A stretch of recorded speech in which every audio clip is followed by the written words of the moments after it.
All right, James, I think we're good to go.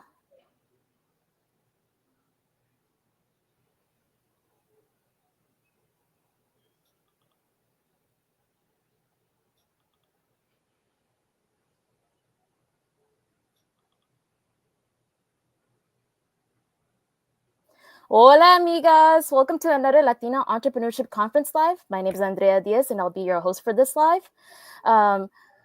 Just a reminder that our tickets for the Latina Entrepreneurship Conference have released. So be sure to check the link in the comments of our tickets. And you really do not want to miss out on this year's conference. We're making it big and better every single year. So don't miss out. So I'm here today with Sonia. So Sonia, tell our viewers who you are and what you do. Hola, everyone. My name is Sonia Saunders. I'm the founder of Mujeron Movement. I'm super excited to be here. I love being in space in comunidad with Latinas, of course, like-minded. If you're here, I know that you're ambitious, you're going after your big goals, and that's exactly who I support. I support amigas who are in their entrepreneurship journey, who are wanting to start their big idea, who want to start a movement, who want to start anything that really just has been put in their heart. That is where Mujeron Movement comes in. We are a Latina platform. We have our coaching program where we support women more in a more intimate setting. We have our annual conference as well, our podcast, so many ways that you can connect with us. My journey started in TV. I used to be a TV host reporter here locally in Phoenix. And after that journny, really just being in a space with a lot of competition, coming from a pageant background as well. I was one of the contestants of Nuestra Belleza Latina. So after living through a lot of that, I wanted to create a very intentional space that celebrated us for who we were instead of focusing on how we looked. And that is where Mujeron Movement was born. The word mujeron was actually used to describe me not in the best way. And I used that as my superpower to turn it into a movement that celebrated los mujerones who go after their dream, who uplift other Latinas. And despite the adversities and obstacles that come up on our journey, how can we continue to support one another? How can we continue to live through creating our dream life? So that's a little bit about me. I'm also a mom of a 3-year-old, and I am currently expecting my second child. Oh, So congratulations. thank you. Yeah, I love my family. My husband has been one of the biggest supporters in my journey. And I'm excited to talk more about, how to build our dream lives. Yeah, no, I love that. And I love that you're talking about your whole experience and it kind of built you up to where you are right now. So you talked about wanting to create a space where women are celebrated for who they are and how they look. What personal experience, is there a set experience that led you to that belief? Yeah, absolutely. And I can share a little bit more in depth, like where the word mujeron really impacted me in my journey. So I was a contestant at Nuestra Belleza Latina, and I remember just being in a space where I felt the sisterhood. If you've ever been into like pageants and stuff, like there's definitely a beauty side to being involved in those type of settings because you create connection and you build these long relationships with other contestants who are in their own journey, right, of creating becoming whatever we were going after.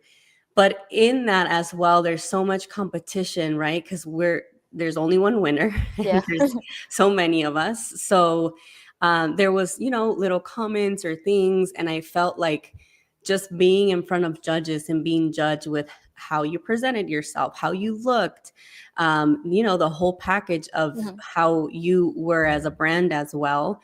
And then the comments, right?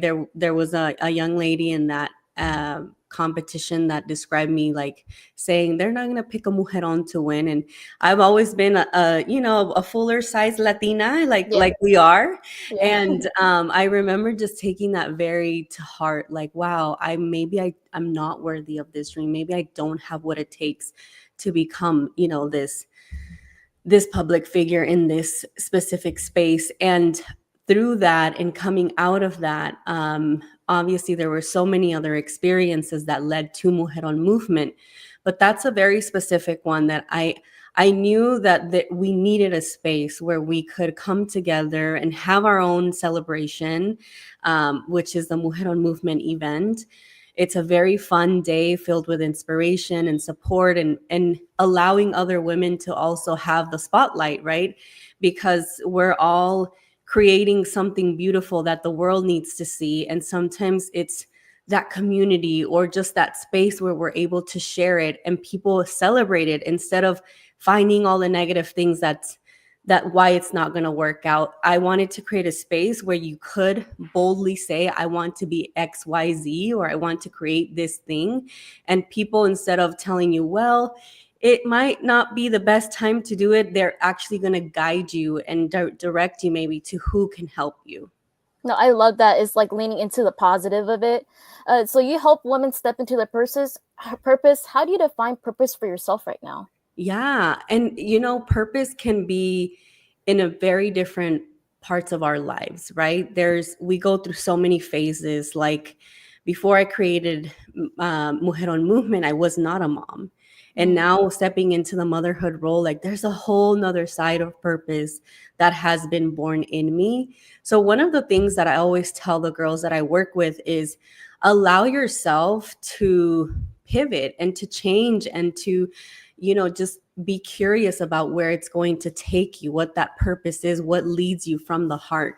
But for me, it really is creating something that is way bigger than me, something that, helps me in my own journey, but can also impact many other people.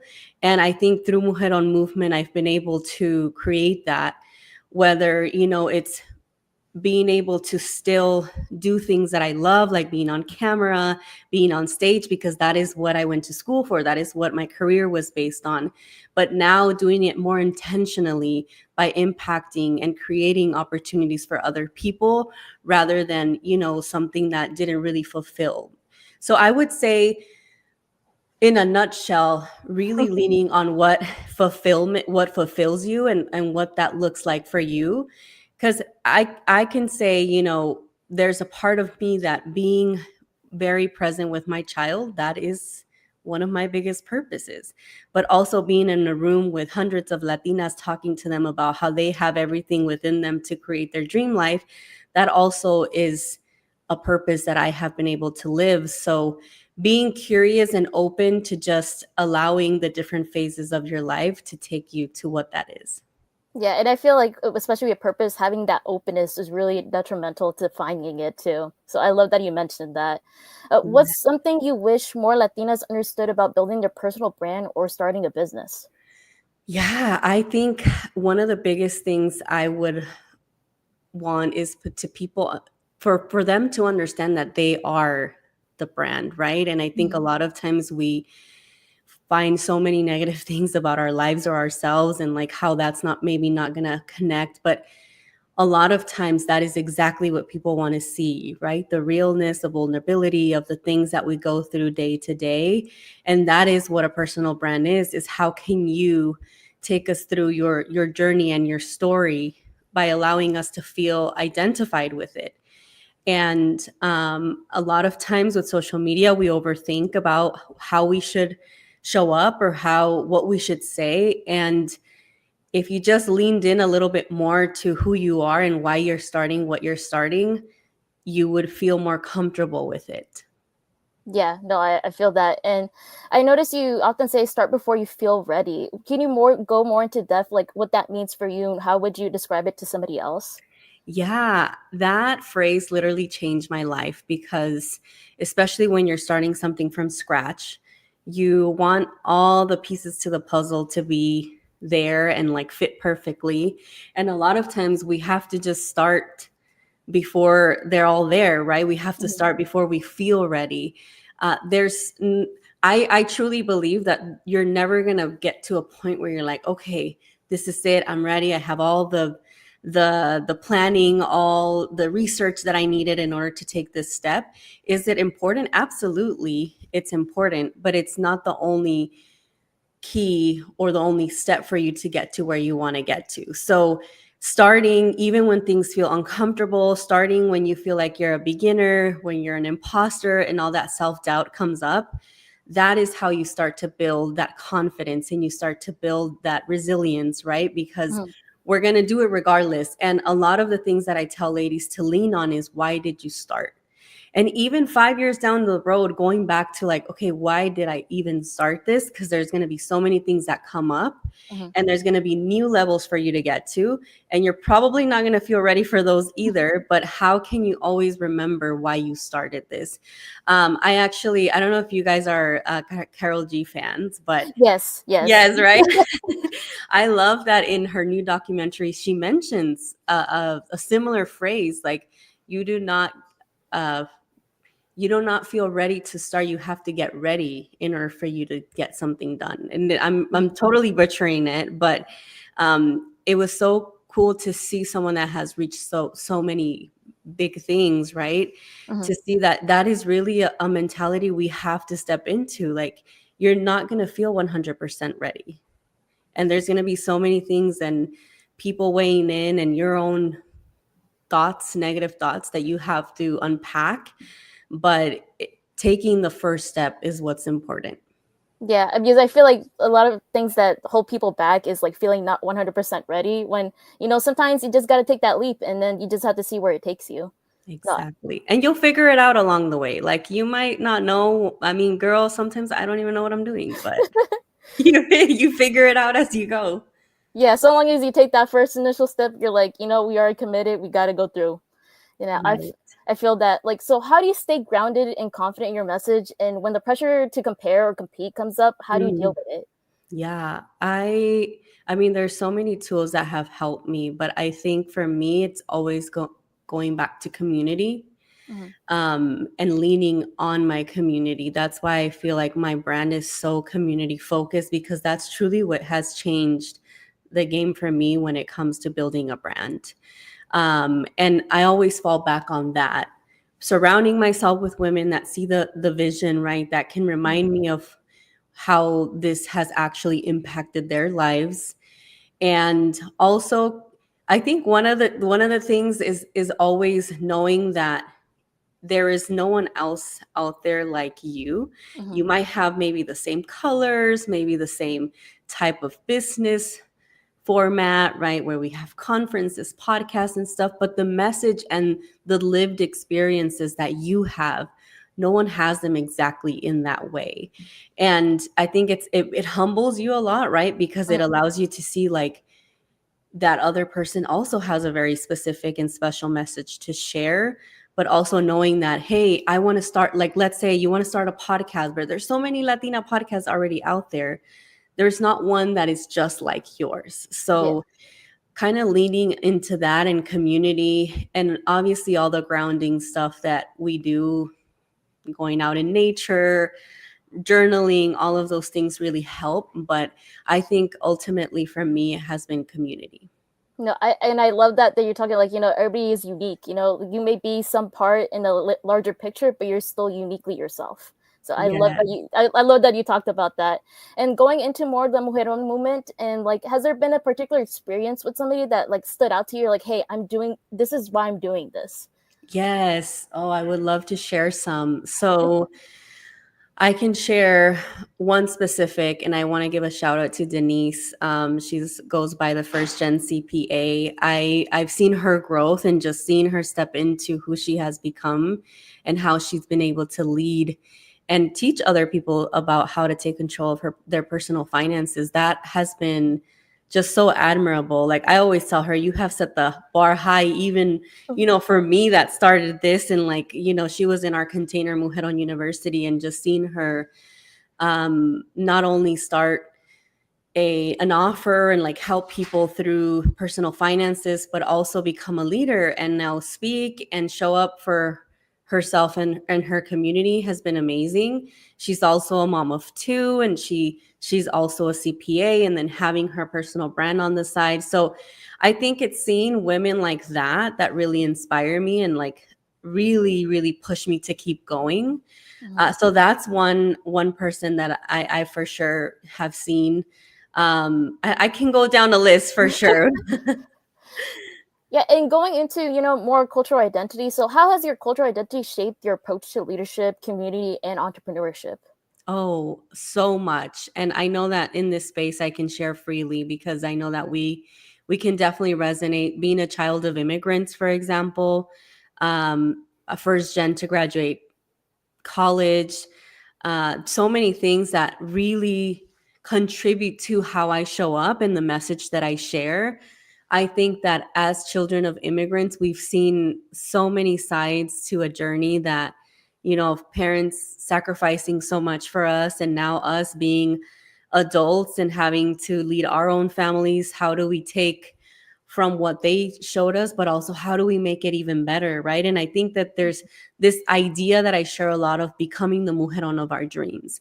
And I'm super passionate about that because I never really saw my mom do that for herself, Mhm. right? And that for me is like such a powerful step that we can take as first gen children of immigrants. Like, how can we, now that we have all these resources and our parents, went through all these sacrifices, how can we step into what that is for us? What is the best version of ourselves? And I feel like that's such a big part of honoring, the legacy that they left us and how we're going to leave that legacy as well.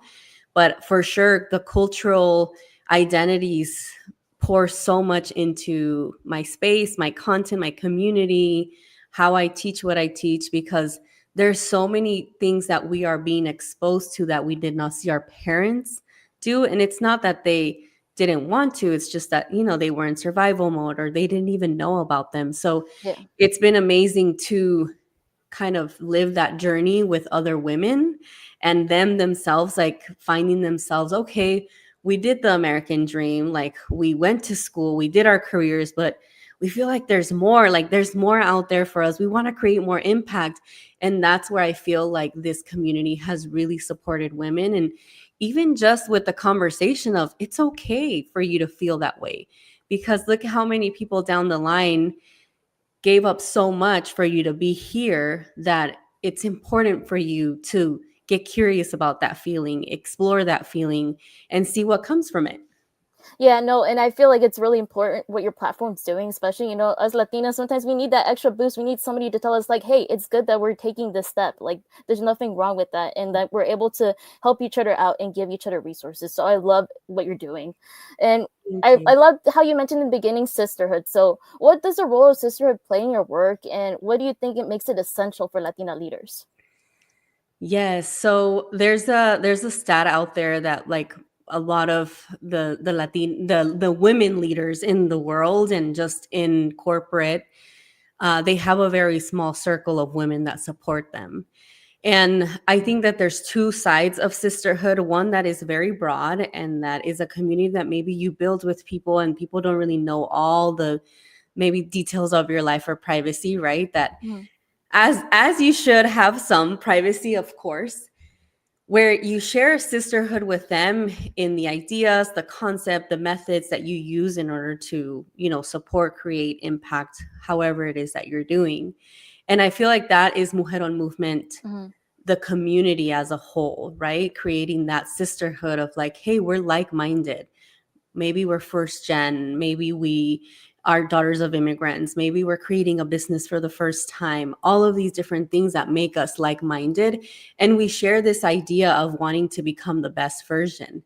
And it's so important, right? Because that is the space where you get to speak on the things that maybe you can't talk to other people about, because they just won't get where you're going because they're not on the same journey. So Mhm. that part of sisterhood is absolutely essential for you when you're putting yourself out there and you're building. And then there's another one that's a little bit more specific to a closer circle where you get to really get real with people and open up. And I think we should all have both, right? People who we are like-minded and we can celebrate each other, and then people that we can really share deeper stuff and what we're going through. But both are super important. And I think that that is one of the biggest reasons why I haven't given up on this dream, is because I have both, and I have that circle that I can lean on when I'm feeling like I don't know what else to do or how I can keep going with this, or whatever thoughts that come up, right, when obstacles surface. But then there's the other one where you're celebrated and when you can align with other people. So sisterhood for me, I think that is why I create these spaces, in order for us to cultivate this sisterhood, because for me it has been such a game changer. Yeah, and I love that you mentioned it's like your circle, but also sisterhood in a sense Yeah. as well. And for our viewers who, somebody who might be like a bit unsure, like where to start or like how to take that approach to build their own circle to start a sisterhood, what advice would you give them? Yeah, I think I would, let's I love doing like tangible takeaways, so let's do 3 steps. Hmm.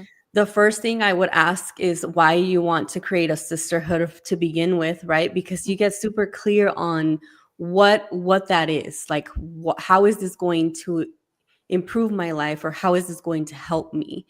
And I think sometimes we get really confused with that, right? And Yeah. especially as Latinas, like we don't have to have an agenda, but there has to be a purpose behind what you're doing, why you're doing what you're doing. Hmm. And I feel like just that one first step of like asking yourself why in anything that you do is, and also in sisterhood, is important. The second step would be just genuinely making connections, going out and not thinking about what you're going to get back right away, just like genuinely making connections. Try to make connections in a way that doesn't just relate to who you are and your title and what you can bring to the table. Asking meaningful questions, and maybe doing some research of making sure that you're getting into spaces that are creating that intentionality, right? So Hmm. there are spaces, of course, that are very specific to just networking and making business. And maybe that's not where you can, absolutely, but that's probably not where you're going to have a very, very specific, intentional relationship. Versus if you were to put yourself in a room that is very specific to creating that space and like mindedness between the people and attendees. I'm sure your guys' conference does that as well. Yeah. So, Mujeron Movement event or the Latina Entrepreneurship Conference, like attend to those type of events, because we put a lot of work into creating those intentional relationships. And then the last thing is, how do you continue to cultivate that? Like, how do you continue to grow these spaces and not being apologetic to maybe that relationship took you to where you needed to, and now it's time to move forward. Maybe, I think a lot of times I can say this for myself, I try to hang on to relationships that maybe weren't 100% helping me, and Hmm. I probably wasn't helping them either.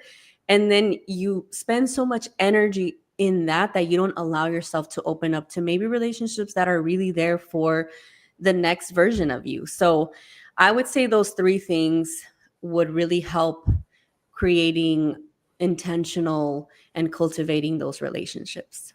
That was great advice. Like even I'm also learning stuff from the advice as well. So thank you for that, and I appreciate the honesty of just going in depth and explaining that. Just to go into more reflection and advice, what's one practice, whether it's daily, spiritual, or strategic, that keeps you kind of aligned with your mission throughout the day or throughout the week?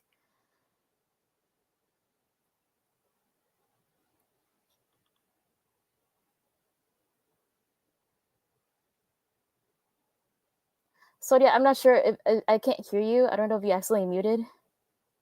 Oh, how did that happen? That's Yeah, I'm glad I caught it before you started going more in depth. Yes, no, thank you. And I was gonna go in because I love this question. I get this question a lot, and I created a framework behind it because I was asked, how do you, like, in the days, I mean, we all have them, where we're just like, I don't want to do any of this. I don't need, I just want to be a Yeah. couch potato, which, by the way, those are necessaries, ladies. Like, Yes. please give yourself some time to just be in that space. But here's how we're going to get out of it. And this is what I tell my clients. It's not about, how not to go there, because you're going to go there regardless. Mhm. New levels require new devils, right? Yeah. So it's going to happen. It's how fast can we get out of it? So I always share my 4-step framework called the game framework, like game time. I grew up with a boxer at home. My brother was a professional boxer, so I always kind of go back to that.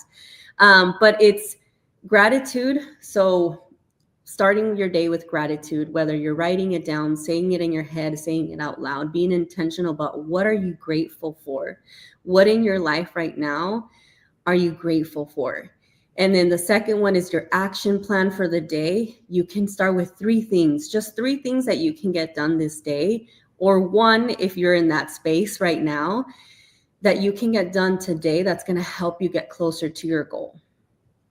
And then mindfulness is practicing mindfulness somehow, whether it's meditation, going out for a walk, allowing your thoughts to come through, right?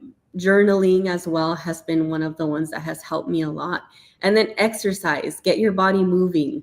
Whether you go out for a walk, you stretch it out, or you go for a hard workout, like whatever is going to allow you to move. Because for me, everything goes back to moving, right? You're feeling stuck, move. You're feeling unclear, move. Like you're feeling like you're depressed, get moving. And that can look in so many different ways, but those are the 4 steps that I always share because they have helped me come out from, some of the darkest moments after I had my son. I guess I never heard how hard it would be, especially as an ambitious mom. Like it can be very difficult for us to balance the two. And those type of tools have allowed me to just feel better. Yeah, no, and I love that too, especially for our viewers who are listening in, like trying to find that work-life balance. I think that's perfect advice to take in consideration, like to try to figure out, like, you got to balance yourself out, be grateful, find that, like, go outside, get exercise, also journal your thoughts, and just get in the zone. So I love that. So for the Latina listening who's scared to speak up or take the first step, what would you say to her today? Yeah, if you're scared to speak up, I would start with your story. You have no idea how powerful your story truly is. And you decide what part of your story you want to share. But I think for me, that was the biggest way that I got loud about everything else that matters to me, is first saying how one of, the moments in my life where I felt like I was unworthy.